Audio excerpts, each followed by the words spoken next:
போதைப் பொருள்களுக்கு அடிமையான ஆண்கள், பெண்கள், சிறியவர்கள்னு நிறைய பேர்த்த வந்து இப்ப நம்ம ரோட்ல வந்து சாதாரணமாவே பாக்குறோம். ஸோ அவங்கள பார்க்கும்போது நான் வந்து அவங்களுக்காக கட்டாயமா ஒரு அவேர்னஸ் வீடியோ போடணும்னு நினைச்சிட்டே இருந்தேன். இன்னைக்கு அவங்களுக்காக ஒரு அவேர்னஸ் வீடியோ.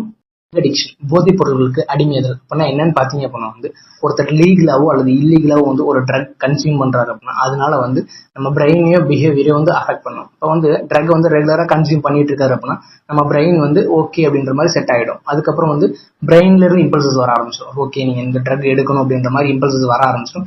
ஸோ அதனாலதான் வந்து அவங்க அடிக்ட் ஆகுறாங்க. இதுக்கு என்ன ரீசன் பாத்தீங்க அப்படின்னா வந்து நியூரோ டிரான்ஸ்மிட்டர் அப்படின்ற ப்ராசஸ் வந்து நம்ம பாடியில நடக்கும். ஸோ அந்த ப்ராசஸ்ல ஏதாவது வந்து சேஞ்சஸ் நடக்கும்போது தான் வந்து இந்த மாதிரி பிஹேவியர்ஸ் எல்லாமே நடக்க செய்யுது. இப்ப நியூரோ டிரான்ஸ்மிட்டர் அப்படின்னா என்னன்னு பாத்தீங்க அப்படின்னா வந்து ஒருத்தர் நம்மளை தொடுறாங்க அல்லது அடிக்கிறாங்க அப்படின்னா அந்த சென்ஸ் வந்து நம்ம பிரெயினுக்கு வந்து சென்சரி நர்வ்ஸ் அப்படின்ற நர்வ்ஸ் மூலியமா வந்து எடுத்துட்டு போகும். அதுக்கப்புறம் பிரெயின்ல இருந்து இதுக்கு இப்படி ரியாக்ட் ஆகணும் அப்படின்ற சென்சஸை வந்து மோட்டார் நர்வ்ஸ் மூலியமா வந்து மற்ற ஆர்கன்ஸ்க்கு எல்லாருமே கொண்டு போகும். ஸோ அதனாலதான் வந்து தொட்டமா இப்படி ரியாக்ட் பண்ணணும், அடிச்சோம் அப்படின்னா கோவப்படணும், அழுகணும், சம்திங் இந்த மாதிரி ரியாக்ஷன்ஸ் எல்லாம் வந்து அதுல இருந்து வரும். ஸோ இந்த ப்ராசஸ்ல வந்து ஏதாவது சேஞ்சஸ் ஏற்படும் போதுதான் வந்து இப்போ ட்ரக் அடிக்ட் ஆன பீப்புள்ஸ் இருக்காங்க அப்படின்னா வந்து சம்பந்தமா வளருவாங்க, என்னென்ன பேசுறோம்னு தெரியாம பேசுவாங்க, பேடா பிஹேவ் பண்ணுவாங்க, சம்திங் இந்த மாதிரிலாம் ஆகுறது என்ன அப்படின்னு பாத்தீங்கன்னா வந்து இது இந்த நியூரோ டிரான்ஸ்மிட்டர்ல ஏற்படக்கூடிய சேஞ்சஸ்னாலதான் வந்து அவங்க இந்த மாதிரிலாம் பிஹேவ் பண்றாங்க. யாரெல்லாம் வந்து போதைப் பொருள்களுக்கு அடிமையாகிறாங்க, என்ன மாதிரி போதைப் பொருள்லாம் அடிமையாகிறாங்க அப்படின்றத பத்தி பார்ப்போம். பாத்தீங்க அப்படின்னா வந்து இப்ப ட்ரிங்க் பண்றவங்க எல்லாமே வந்து பரம்பரையா ட்ரிங்க் பண்ணிட்டு இருந்தாங்க அப்படின்ற மாதிரி எல்லாம் கிடையாதுங்க சார். என்னைக்கோ ஒரு நாள் நண்பர்களோட சேர்ந்து சும்மா ஒரு விளையாட்ட ஆரம்பிச்சிருப்பாங்க. அதுக்கப்புறம் பாத்தீங்கன்னா வந்து குடும்ப சூழ்நிலையின் காரணமாக, வேலையின் காரணமாக, அதுக்கப்புறம் பாத்தீங்கன்னா ஸ்ட்ரெஸ், தனிமை, சோ இந்த மாதிரி ரீசன்ஸ்னால வந்து இருப்பாங்க. அதுக்கப்புறம் வந்து பொண்டாட்டி தொல்லை தாங்க முடியாம வந்து குடிக்கிற ஆண்களையும் பார்க்க முடியுது. இந்த பொண்டாட்டியை எப்படி சமாளிக்கிறதுன்னே தெரியல சார். புருஷனோட தொல்லை தாங்க முடியாம குடிக்கிற பெண்களையும் பார்க்க முடியுது. இதுக்கப்புறம் பாத்தீங்கன்னா ஒரு சிலர் கொழுப்படுத்து பண்றாங்க. சோ அதை பத்தி எல்லாம் எதுவும் சொல்ல முடியாது. எந்த மாதிரி போதைப் பொருட்கள் அதிகமா யூஸ் பண்றாங்கன்னு பாத்தீங்கன்னா வந்து ஆல்கஹால், டொபாக்கோ, நிக்கோட்டின், கேனாபிஸ், கஞ்சா, அதுக்கப்புறம் வந்து பாத்தீங்கன்னா வந்து ஹெராயின், கொக்கைன், ஸோ இது போன்றது யூஸ் பண்றாங்க. அதுக்கப்புறம் வந்து பாத்தீங்கன்னா ஓபிஐட்ஸ்ன்ற பெயின் கில்லர்ஸ், இது போன்ற பெயின் கில்லர்ஸ் யூஸ் பண்றாங்க. பென்சோடைசிபைன்ஸ், அப்புறம் எத்தில் ஆல்கஹால், அதான் எத்தனால். இப்போ வந்து ரீசெண்டா கூட தமிழ்நாட்டுல ஒரு இன்சிடென்ட் நடந்துச்சு. கள்ளச்சாராயம் காய்ச்சறேன் அப்படின்னு சொல்லிட்டு ஒரு கெமிக்கல் இன்ஜினியர் படிச்ச பையன் வந்து மெத்தனால் போதை ஆகும் அப்படின்னு சொல்லிட்டு அதிகமா ஆட் பண்ணி அதனால பல உயிர்கள் வந்து சேதமாச்சு. சோ இந்த மாதிரி பிரச்சனைகள்லாம் நடக்கிறதுக்கு இது போன்ற பல போதைப் பொருட்கள் இருக்கு. நம்ம ஹாஸ்பிட்டல் வந்து நிறைய வந்து ட்ரக் அடிக்டட் பீப்புள்ஸ்க்கு வந்து எலக்ட்ரோபதி மெடிசன்ஸ், கவுன்சிலிங்ஸ் எல்லாமே கொடுத்து ரெக்கவர் பண்ணியிருக்கோம். ஸோ இதுல வந்து நிறைய இன்ட்ரெஸ்டிங்கான கேசஸ் எல்லாம் வரும். ஒரு இன்ட்ரெஸ்டிங்கான கேஸை பத்தி வேணா சும்மா ஷேர் பண்றேன். எதுக்காக அப்படின்னு பாத்தீங்கன்னா வந்து எந்த அளவுக்கு எல்லாம் எக்ஸ்ட்ரீம்ஸ் தான் போறாங்க அப்படின்றத பத்தி தெரிஞ்சுக்கலாம். புரியுதுங்களா? அவர் பாத்தீங்க அப்படின்னா வந்து ரெகுலராகவே ஆல்கஹால் கன்சியூம் பண்ணக்கூடிய ஆள். பாத்தீங்கன்னா அளவுக்கு அதிகமா கன்சியூம் பண்ணிட்டே இருக்காரு.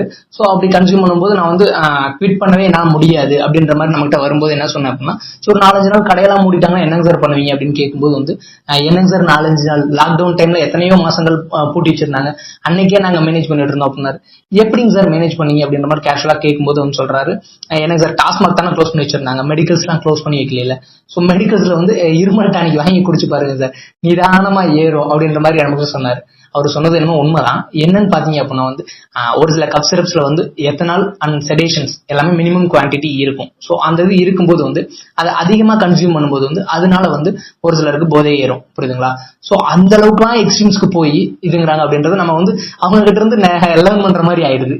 பொருட்கள்னால வந்து என்னென்ன விளைவுகள்லாம் வருதுன்னு பாத்தீங்க அப்படின்னா வந்து ஹார்ட் ரேட் வந்து அதிகமாகிறது, ஹைப்பர் ஆக்டிவிட்டி இருக்கு, அதுக்கப்புறம் வந்து ப்ரெஷர் அதிகமாகிறது, நம்மள ரொம்ப ரெட்டிஷ் ஆயிடுது, மல்டி ஆர்கன் டிஸ்பங்ஷன் இருக்கிறது, அப்புறம் கிட்னி, லிவர், லங்ஸ், அப்புறம் வந்து ஹார்ட், பிரெயின், இது போன்ற ஆர்கன்ஸ் எல்லாமே வந்து ப்ராப்ளம்ஸ் கிரியேட் ஆகிறது. ஸோ இந்த மாதிரி பார்த்தீங்க அப்படின்னா வந்து ஒரு சிலருக்கு பசிக்கவே செய்யாது, ரெக்கரண்டா வாமிட்டிங் வந்துட்டு இருக்கும். அதுக்கப்புறம் நிறைய பேர் வந்து என்ன பேசுறோன்றதை மறந்துடுவாங்க. முதல் நாள் நைட்டு வந்து நிறைய ட்ரக்ஸ் கன்சியூம் பண்ணிட்டு வந்து என்ன பேசியிருக்கோம், யாரை பேசியிருக்கோன்னே தெரியாது. அடுத்த நாள் காலையில வந்து பார்த்தீங்கன்னா கூட இருக்க வந்து இந்த மாதிரி நீ பேசுன அப்படின்ற ஒன்று நான் சொல்லிட்டு இருக்கும்போது வந்து அப்படியா நானா அப்படின்ற மாதிரிலாம் சொல்லுவாங்க. ஸோ அதெல்லாம் வந்து எப்படிப்பட்ட வார்த்தைகள் தெரியுமா?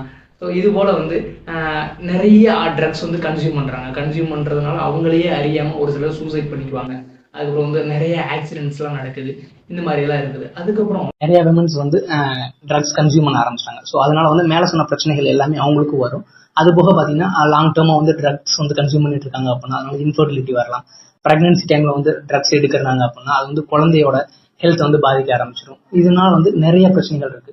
ஸோ வந்து நம்ம சொசைட்டில வந்து ட்ரக்ஸ் அப்படின்றது வந்து அதிகமா கன்சியூம் பண்றதுனால வந்து ஃபேமிலி, ஃப்ரெண்ட்ஸ், அதுக்கப்புறம் சொசைட்டி இவங்க எல்லாத்துட்டையுமே வந்து நமக்கு அப்படின்னு இருக்கக்கூடிய ஒரு ரெஸ்பெக்ட் குறைய ஆரம்பிச்சிருது. நம்ம பெத்த பிள்ளைங்களே வந்து நம்மளை மதிக்க மாட்டேங்குது. ஸோ இந்த மாதிரி வந்து நிறைய பேஷண்ட்ஸ் வந்து சொல்றாங்க. ஸோ அது எல்லாமே எதை பேஸ் பண்ணி இருக்கு அப்படின்னா அவங்களோட பிஹேவியர்ஸை வந்து பேஸ் பண்ணி தான் இருக்கு. ஸோ அந்த மாதிரி பிஹேவியர்ஸ் தான் இதனாலதான் வருது அப்படின்னா அதை வந்து கொஞ்சம் தவிர்த்துக்கிறது கொஞ்சம் நல்லதுதான். சார் உங்களை பொறுத்தளவுக்கு போதை அப்படின்னா என்னங்க சார் அப்படின்னு கேட்டீங்கன்னா, என்ன பொறுத்தளவுக்கு போதை அப்படின்னா என்னன்னு பாத்தீங்க அப்படின்னா வந்து ஒரு விவசாயின்னு எடுத்துட்டோம்னா வந்து விளைச்சல் நல்லா வந்துச்சுன்னா போதை சார். ஒரு மருத்துவர்னு எடுத்துனா தங்கிட்ட இருக்க நோயாளி வந்து குணமாயி வீட்டுக்கு போனாங்கன்னா போதை. அதுக்கப்புறம் ஒரு இன்ஜினியர் அப்படின்னா வீடு நல்லா கட்டி முடிச்சோம் அப்படின்னா அது ஒரு போதை. ஒரு டீச்சர்னு எடுத்துனா தாங்கிட்ட படிச்ச பசங்க வந்து ஒரு கவர்மெண்ட் ஆபீசர்ஸாவோ ஒரு ஹையர் பொசிஷன்லயோ இருக்கும்போது அதை பார்க்கும்போது அவங்களுக்கு போதை. ஒரு ஃபேமிலின்னு எடுத்துட்டோம் அப்படின்னா சண்டைகள் இல்லாம குழந்தைகளோட சந்தோஷமா இருந்தா போதும். இதோட பாத்தீங்க அப்படின்னா ஒரு நல்ல ஃப்ரெண்ட்ஸ், எந்த ஒரு எதிர்பார்ப்பும் இல்லாத ஃப்ரெண்ட்ஸ் கூட வந்து சேர்ந்து நல்லா இருக்கும்போது அது ஒரு போதை சார். இதை விட என்ன சார் பெரிய போதை கிடைக்க போகுது?